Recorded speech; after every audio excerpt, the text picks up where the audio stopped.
किया कि माँ सीता माँ जब हमारे मांग जब भरती हैं, और सीता माँ जब मांग भरती हैं तो बोली क्यों भरती हो माँ, कि मैं अपने प्रभु की आयु लंबी करने के लिए भरती हूँ। तो हनुमान जी ने वो सारा सिंदूर अपने शरीर पर लपेट कर, राम और कृष्ण में कोई अंतर नहीं है, कोई भेद नहीं है। राम ऐश्वर मर्यादा पुरुषोत्तम रहेगा, गुरुओं की शरण में रहेगा, उसका जो मार्गदर्शन कर होता है वो निश्चित ही उस घर में से अशांति दूर हो जाती है। के घर में माँ बाप हैं, वो उनके प्रथम गुरु हैं।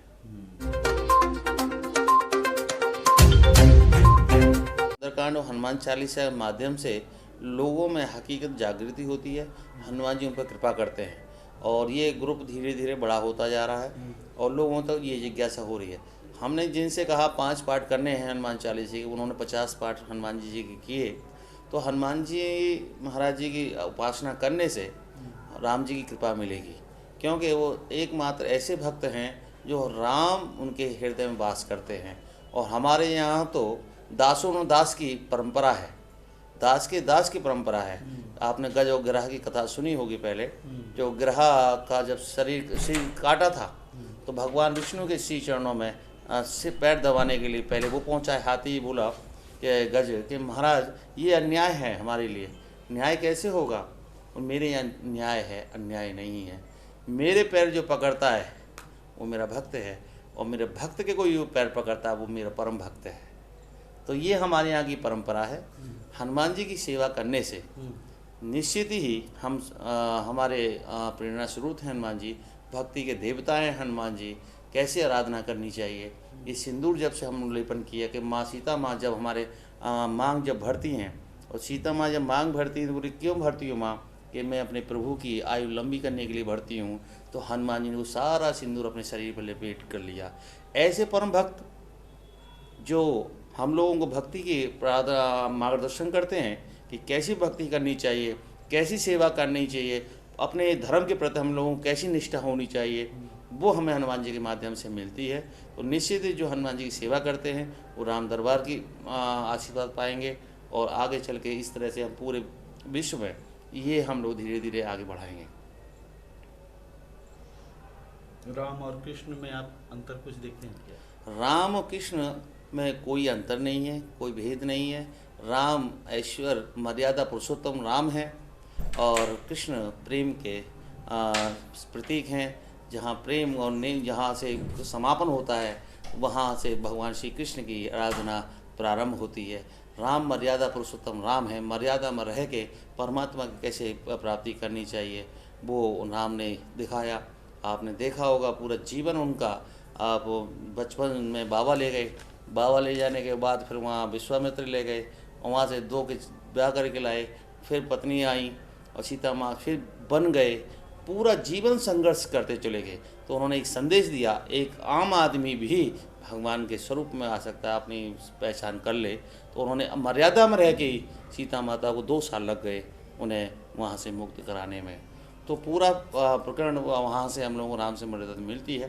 पर भगवान राशेश्वर भगवान श्री कृष्ण आप सभी के हृदय में वास करते हैं, किसी न किसी रूप में, लड्डू गोपाल के रूप में है, और प्रेम के अपने कोई पति के रूप में देखती है, कोई भाई के रूप में देखती है।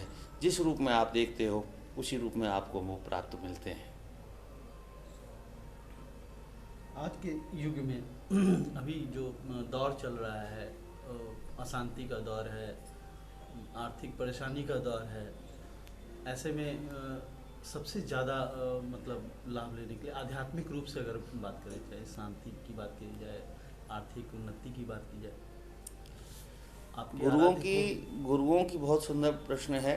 सनातन धर्म में पहले से इसकी प्रथा रखी दी गई थी, जो आदमी स्वयंभू बन के घूमेगा उन्हें वह शांति रहती है, मार्गदर्शन में रहेगा, परमात्मा के शरण में रहेगा, गुरुओं की शरण में रहेगा, उसका जो मार्गदर्शन होता है वो निश्चित ही उस घर में से अशांति दूर हो जाती है।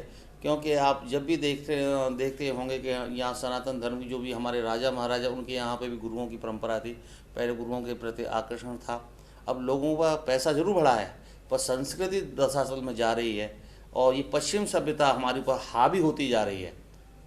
तो आज हम लोग ठाकुर को भूल गए हैं, गौ माता को भूल गए हैं। ये गौ माता को पहले घर में चंदियाँ निकलती थी, सत्यनारायण की कथा घरों में होती थी। आज हम पश्चिम सभ्यता, जो पश्चिम सभ्यता की तरफ मुड़ेगा उनके घरों में अशांति ही रहेगी। जो गुरुओं के चरणों में रहेगा उसके घर में हमेशा शांति ही रहेगी। एक प्रश्न है गुरुजी कि यहाँ गुरु का चुनाव बहुत मुश्किल हो गया आज के दौर में, पहले बहुत आसान था। बहुत सुंदर। आज के दौर में गुरु किसको माना जाए? ये बहुत सुंदर प्रश्न है। जो बालकालीन जो संत होते हैं, गु माने अंधकार, रू माने प्रकाश, जो हमारे जीवन को अंधकार से प्रकाश में ला दे, वही हमारे गुरु हैं। जो बालकालीन संत होते हैं, जो अपने घर में दीपक बुझा के दूसरे घरों में प्रकाश करते हैं, वो संत हमारे जीवन में अन्य वो करते हैं। आज शिक्षा तो किसी से भी ले सकते हैं, वो हमारे ऊपर डिपेंड करता है क्या हम इस शिक्षा से अपने घर की उन्नति कर सकते हैं। अपने मन में हम लोग, जहाँ मन दो ट्रांसमीटर होता है कि एक दूसरे, मैं जो शब्द बोल रहा हूँ क्या आपके अंदर उतर रहा है, उत्तर माने उतरना, नहीं तो वो प्रश्न ही रहेगा। तो हम जिन गुरुओं की आराधना कर रहे हैं, जो पहले भी कालनेमी थे, भगवान राम के ज़माने में भी, तो उस इस तरह से हैं जो गुरु लोग गलत संदेश देते हैं, गलत परंपराएं उगोड़ते हैं। जो राम कृष्ण को नहीं पुजवाते हैं, वो गुरु लोग अपने को पुजवाते हैं, वो हमारी निगाह में गुरु नहीं है। हमारी निगाह में परमात्मा से जो मिला दे वही गुरु है। एक चीज़ और है पंडित मौजी, ये जो गुरु लोग हैं अभी जो आज के हैं, वो ठीक है शिक्षा दे रहे हैं, कुछ लोग आगे भी आ रहे हैं, लेकिन वो लोग जो अर्थ की दृष्टि से ज़्यादा अपने आप को प्रमोट कर रहे हैं। अब तो टिकट लग रहा है, कई गुरुजी का दवाएं बिक रही हैं, बाजार हावी हो गया है गुरुओं पे। ऐसे में जो भक्त हैं, जो अध्यात्म को फॉलो करते हैं, जिनके लिए जीवन ही अध्यात्म का एक अंग है, वो कहाँ जाएं? ये आपने जो बात रखी है, देखिए ये संसार है और समुद्र में जब गोताखोर कोई डुबकी लगाने जाता है, जितनी गहराई में डुबकी लगाएगा वही कोहिनूर हीरे ला सकता है। ऊपर ऊपर तो कंकड़ और पत्थर मिलते हैं। क्योंकि अब बाजारी जो गुरु हैं उन्हें बाजारी शिष्य मिलेंगे।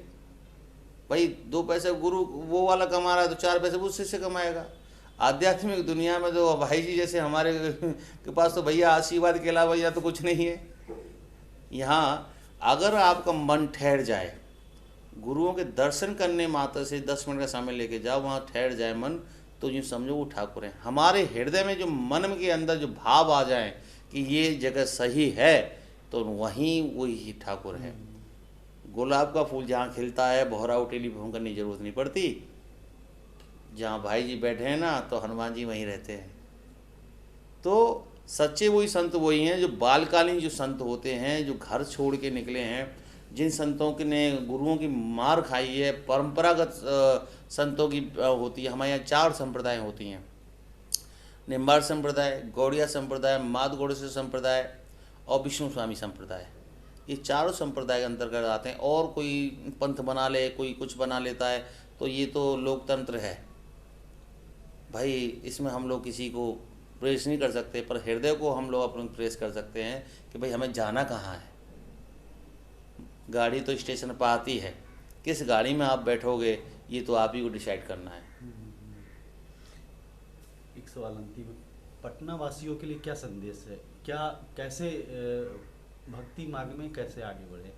जो गुरु तक नहीं पहुंच पाते हैं, आप मान लीजिए आप रहते हैं वहाँ, ये पटना वासी यहाँ हैं, बहुत लोग आपसे चाह के भी नहीं मिल पाते हैं, कुछ अपना परेशानी है, कुछ पारिवारिक परेशानी नहीं मिल पाती है, वो क्या करे, क्या संदेश है? मैं सर्वप्रथम तो ये कहूँगा, घर में जिन लोगों के घर में माँ बाप हैं वो उनके प्रथम गुरु हैं।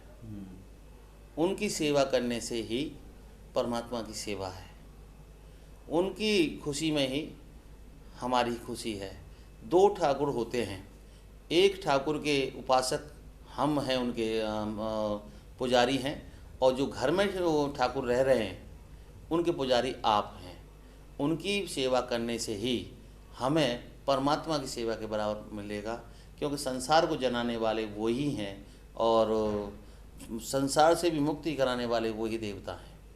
उनकी सेवा करने से निश्चित ही कहीं मत जाइए, उनकी सेवा कर लीजिए, आप निश्चित ही परमात्मा को प्राप्त कर लेंगे। ऐसा हुआ है कि बिहार वासियों को गौरव प्राप्त हुआ है और हम सिटी लॉट के दर्शकों को ये बताना चाहेंगे कि इस बार एक ऐसा संजोग बना कि दिसंबर के महीने में ही पूरे पटना के जितने भी रास्ते से श्याम जुलूस ये निकले हैं बालाजी सुंदर कांड समिति की तरफ से, काफ़ी गौरव महसूस कर रहे हैं लोग।